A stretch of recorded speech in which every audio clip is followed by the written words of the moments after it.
My first guest tonight, a political columnist now serving as the chief creative officer for Turning Point USA, recently took a trip to Joe Biden's hometown of Scranton, Pennsylvania, to find out if anybody actually in the working class knows Joey from the block. Welcome to famous Scranton, Pennsylvania. Famous indeed for its paper companies, but also because Joe Biden was born here. In the 40s, Joe Biden lived here for a couple of years. Now, he's been in office for 47 years. The question is, what has Joe Biden done for Scranton, Pennsylvania? The only time I've ever seen Joe Biden was when he was coming around either looking for votes or money. How about you? You ever see Joe Biden? Never seen him. You never sniffed your hair? No. You have the luscious locks there. Look at both you guys. You never sniffed your hair? Funny story, he actually may have. No! So I was little, it was at the airport, we were greeting him, and I distinctly remember him complimenting me on my hair. I cannot believe this. We're here with one of the Biden sniff victims. Benny Johnson joining me now from Turning Point USA. Benny, how you doing, pal? Well, actually, I'm from a hotel lobby, attempting to avoid getting banned from Jack Dorsey, hiding out, right, in my own bunker here in the lobby of our hotel. So... That was a good video, by the way. We watched that this morning before we queued up those few seconds at the show, and I was laughing my butt off in the office. But then you heard the story I read right before you. That then, I went from laughing to blood boiling. That the guy who's in charge down there on the border simply puts out facts because he would know if the wall's working to stop murderers, drugs, and thugs from coming in. And Dorsey and his ass clowns, at Twitter, then block the man's page. He's an official with the government who has the data to back it up. What's going on, Benny? Right, so it's connected, okay? So if you go to Scranton and you ask people in Scranton, do you like Joe Biden? People go, who? And you say, why isn't something named after Joe Biden in this town? All you hear from Joe Biden on the trail is, I'm the Scranton Scrapper, I'm the son of Scranton. Where has Joe Biden been? What has he done for this place? No one can tell you anything. No one likes him. In fact, the entire town is painted in Trump signs. And what it does is it shows the separation of the ruling class from us. No working class person I spoke with, and I spoke to dozens of people over 2 days in Scranton, said that they could name a single thing that Joe Biden had done for them. Joe Biden has lived inside of an elitist bubble here in Washington, D.C., the same bubble that Jack Dorsey comes from, the same bubble that our tech overlords come from, and they wish to live in a world that doesn't exist, an America that doesn't have a working class, an America that doesn't have a First Amendment, an America that doesn't have free speech, and where if you're talking about a border wall, you can get banned, or if you're like any of us conservatives on social media right now, you're just getting utterly suppressed and destroyed. It's all about the real America, the name of this awesome show, versus the elite. And Joe Biden is part of that elite. Don't believe for a second he's Lunch Pail Joe. He has nothing to do with his roots. He has nothing to do with Scranton. He left there when he was 5 years old, and he's the same as Jack Dorsey. He wishes to suppress you and bring on socialism into this country. Yeah, you know, a lot of us were taught growing up in the Midwest, where I come from, and other states around this great nation, that you never forget where you come from. Or as my pops and others would put it, don't forget your upbringing, boy. Joe obviously doesn't even know about the working class anymore. I totally agree with you. No. Looking at his 4 or 5 mansions and estates and what he's allegedly worth, which I'm sure is much more, we just don't know about it because, as we've now learned through the Hunter Biden laptop, he's been very smart at hiding how much money he's been making. I got to sit and think, and you can expand on this. What we've learned about started happening in 14, the main stuff then 16, 17, when he just got out of office, but he was setting this up while he was in as the VP.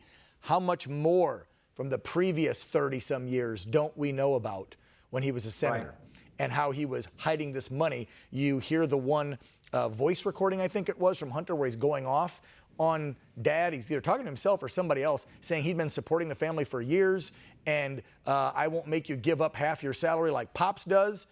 I mean, this guy, how can he act like he knows what the working class of America has to deal with on a daily basis? Right. It truly is the question of 2020. We're a couple days away from an election cycle. And what you had in 2016 was an inflection point, a decision vector that the left could make to say that, wow, we are wildly out of step with real America. We are wildly out of step with the America that just slapped us and smacked us down and took our elite and took the smartest among us and our pollsters and told us no, told us that this isn't the America that we want. That didn't happen. unfortunately. And so now now they push even further to the cliff, and so now they are utterly the party of AOC. Joe Biden is just a Trojan horse for the radical socialists inside of his party. And the choice is very simple: freedom versus slavery on 2020. That is the choice on the ballot: freedom versus slavery. I've been saying good versus evil. That's right. Good and so what do you evil. want to be, America? And it's truly the question. So if you and go he is to a Trojan horse. He's a Trojan horse because why would Nancy and the Dems put in and start up a commission for the 25th Amendment and then back it up and saying, well, it's not really for this president. It's for if anything happens like what this president's done for future presidents. Aha! Because you knew this scandal was coming out. It's been rumored and talked about for a couple of years in D.C. They knew this was coming. So set it up. They're hoping JoJo wins with all their voter fraud and cheating and lies to the American people about who he is. And then you get him in, and it's either his mental state or this corruption. Boot him out on the 25th, and we're given President who? Harris. Who is what? Voted the most liberal senator ever. That's right. That's right. It's frankly quite remarkable, as remarkable as it is terrifying.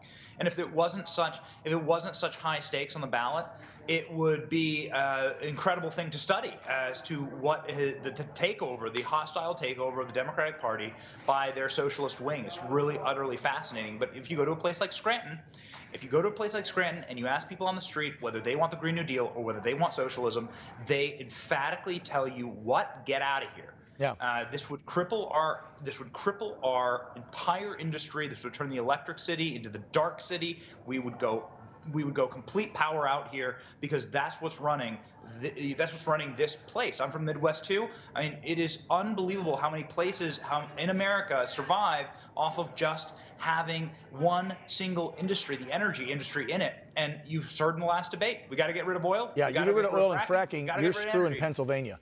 Forget it. Yep. Done. Not just Scranton. You're screwing Pennsylvania. I'm from Ohio, parts of Ohio. You're screwing it.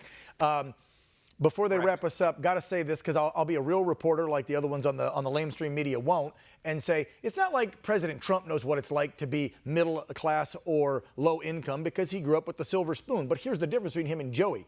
Joey tries to play up to it and act like he knows. The president knows that he had a nice silver spoon. However, he's putting policy in place in the last 3.5 years that have helped the middle and lower class and minorities, where JoJo's been in 47 years and hasn't done jack you-know-what. There's the big difference. That's right. When you're a job creator and when you build buildings, you learn to deal with union workers. You learn to deal with people who work with their hands, the salt of the earth, and you learn to relate with those people. And so, frankly, it doesn't matter. I think it matters far less as to what station you are as to whether you're providing station for others. Joe Biden has only ever provided a single job and created a single job, and that's a bag man for his son Hunter to go around the world and smoke crack with hookers. Yeah. And so that's the single job that Joe's provided. And frankly, that's exactly what Hunter did. And so laugh or cry, it's the facts are the facts. He was having a heck of a good time. I mean, literally, folks probably, if you got kids in the room, remove them quick. You haven't seen the videos and pics. This guy's out snorting coke off of hookers' rear ends and blowing his, $3 million, $5 million a year given to him from companies that he has no clue what he's doing in energy. Anyway, we won't digress into that. They're giving me the hard rap. I got some more guests. I got to go, Benny. We could talk about this all night long. Chief Creative Officer at Turning Point, Benny Johnson. Thanks for coming on Real America. We'll see you again soon. Stay safe. Thank you. Yep.